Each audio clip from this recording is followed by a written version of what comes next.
first of all, I would like to thank you very much for giving me this opportunity to present virtually.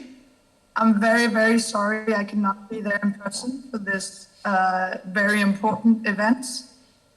But as you know, the situation with the coronavirus is developing quite rapidly here in Europe. So unfortunately, I'm under travel restrictions currently. But again, thank you very much. So my presentation will be about the criticality of flexibility in system operation. I will start by presenting you with a few numbers from our World Energy Outlook. India is the overall largest source of global energy demand growth by 2040 in IEA stated policy scenario, which is the scenario where we look at the current policies and how that will develop. So while India is the world's fifth region measured in percent of renewables and total power generation and capacity additions, it's also coupled with significant growth in coal generation to meet demand. So you'll see here, especially India has emerged as a global leader in renewable energy. And most notably, the solar power growth is amazing in India. What this also means is that India will need to explore new frontiers for flexibility. This figure shows our sustainable development scenario, where we look at what policies are needed in order to comply with the Paris Agreement. If those policies are implemented, renewables will obviously grow a lot, which will mean that the need for flexibility also increases. So for India here, you see that the hour-to-hour adjustments required in the power system due to variability in demand from solar and wind actually increases significantly in 2040 compared to where you are today. And globally, the needs for flexibility actually need to double by 2040, or will double by 2040. So we need to solve quite fast how to incorporate renewables and increase flexibility in our systems. This can happen via several measures, for example, market design or new technology.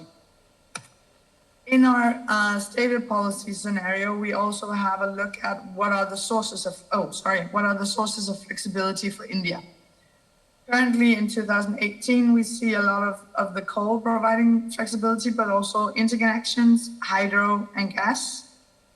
To a much lower extent, we have oil and nuclear.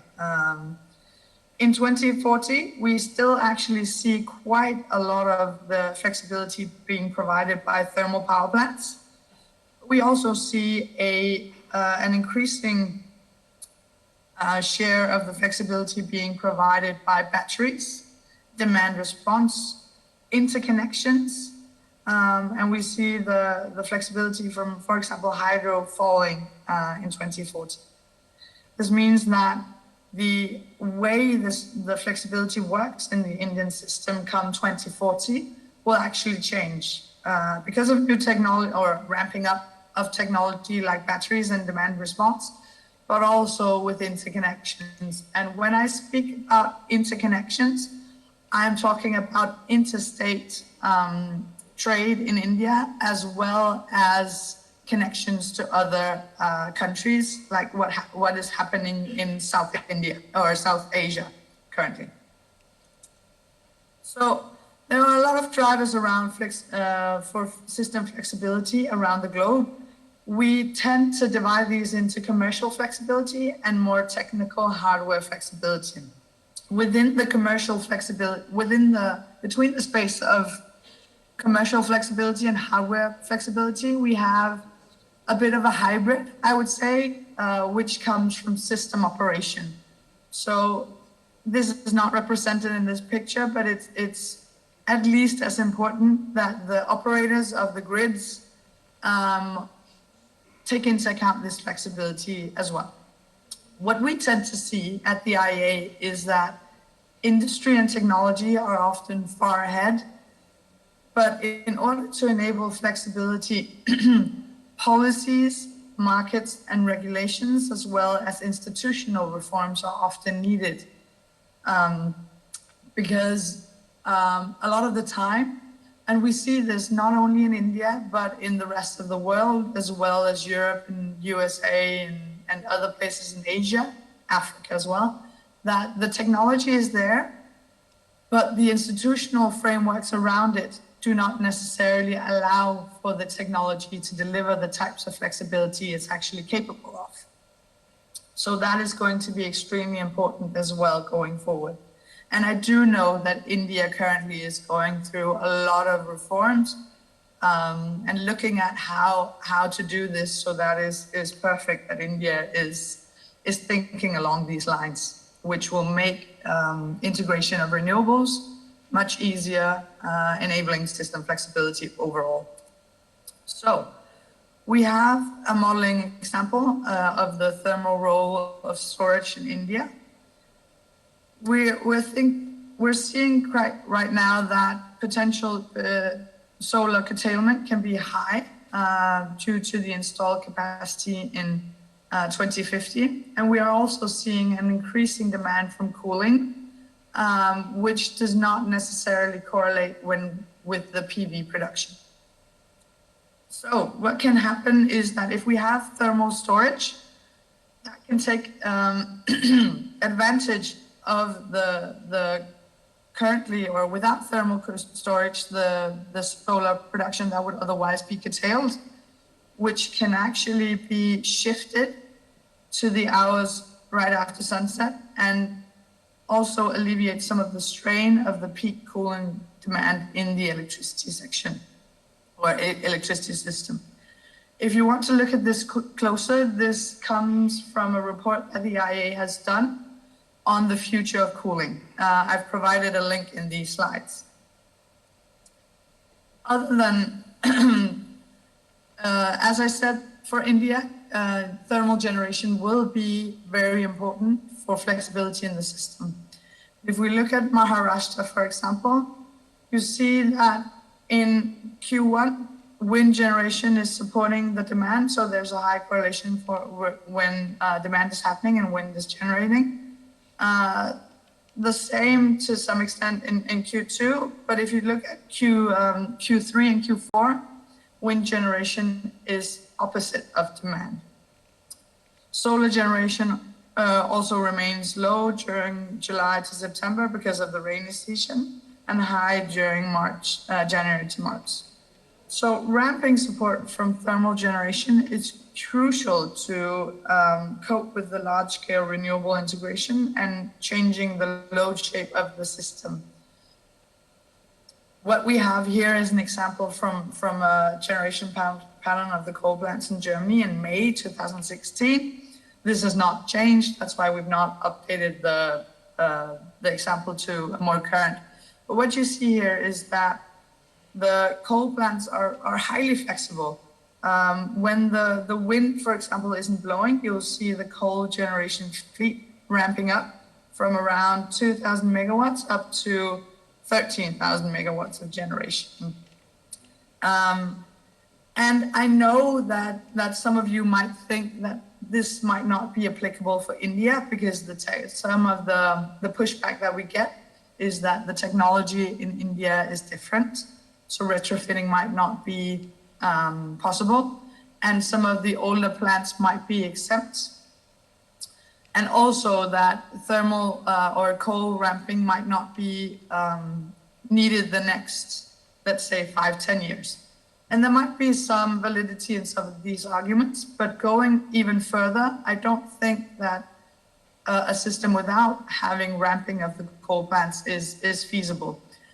And yes, you might want to study which coal plants are economically viable to be retrofitted, but planning for system flexibility ahead of time, and also any new thermal plants being put up, being built for flexibility, is key in order for a system not to be locked in to an inflexible situation that will make the transition towards a clean energy system much more expensive. So what we're trying to advocate is ensuring that countries can make the transitions that they want in the most affordable way and secure way possible. And one of the keys to that is thermal ramping. So, as I mentioned before, there are also other considerations in order to increase system flexibility. In India, we see a a relatively low utilization of exchange-based optimization. This is typically because of a tradition of dependence on long-term PPAs, physical PPAs, and this creates what we call contractual inflexibility in the system. So you may have technologies that are able to ramp or to adapt their production, but due to contractual arrangements, in reality, they are not adapting their production. And this leads to a system where you don't necessarily have the most economic way of meeting the demand. And with this, policies and institutions are an extremely important factor for unlocking the contractual flexibility. One thing could, for example, be to change the long-term PPAs from physical to financial contracts. And it's very important to state that contractual flexibility and institutional flexibility is equally important to technical flexibility. It is worth noting that there is the upcoming real-time balancing market in India, and we're very excited to follow how this will develop. So the key takeaways and recommendations is that India will experience a large increase of variable renewables. In order to incorporate this, obviously flexibility is key, but system flexibility does come from a variety of sources, and in order to solve the clean energy challenges going forward, and opportunities, to be honest, we need to make sure that all sources of flexibility are activated. This comes from new technologies like batteries, pumped storage, whatever we may see of disruption in the future, as well as business models. But it also comes from, for example, the renewables themselves, allowing them to provide system flexibility. Flexible markets and interstate trading, so the exchange between the provinces as well as other countries, is key to accessing the resource diversity that is so abundant in India. And contractual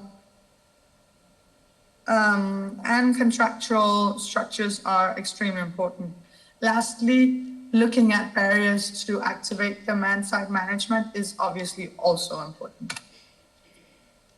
Thank you very much for allowing me to participate here virtually. You all, for any questions that are not tackled here in the presentation, please feel free to contact me directly. Again, thank you.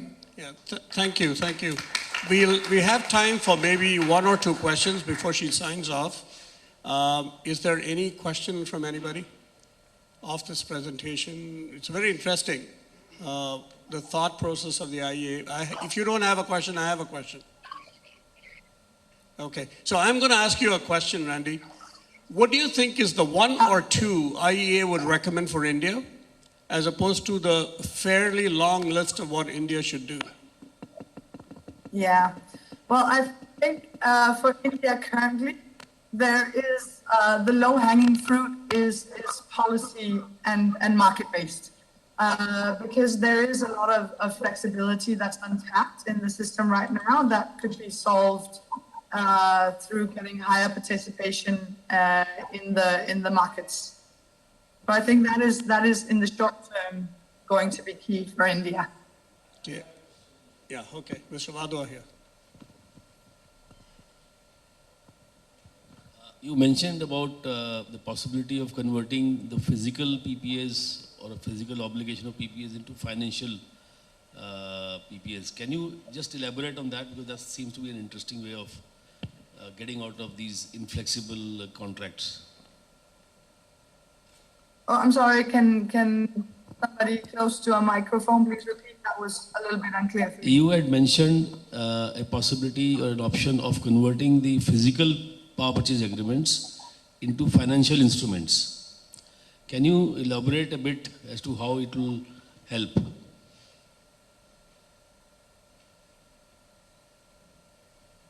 Sorry. Yeah. Okay, I'm going to repeat No, the it question. wasn't clear. I'll repeat the question for you. And the question is, in one of your slides, you said there's a way of converting into financial prospects to mitigate the long-term contracts. What did you mean, and can you explain how that is done?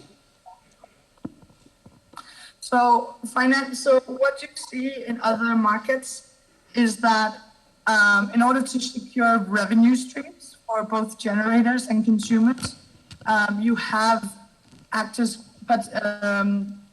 doing financial contracts instead of physical contracts.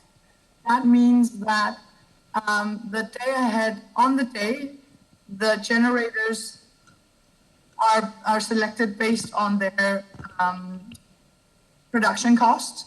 But if you have a generator who isn't selected on the day, he can purchase power cheaper from another source, and then still get paid his budget constraint through the financial contracts.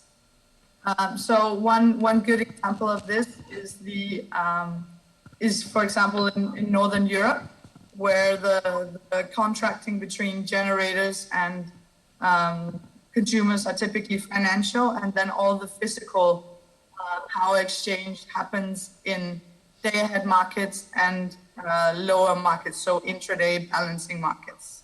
This way you make sure that on the day in question, given the weather resources and so on, the most economically efficient entities are selected for production. But every entity is still respected in terms of their long-term contracts, but that happens financially with a differential settlement.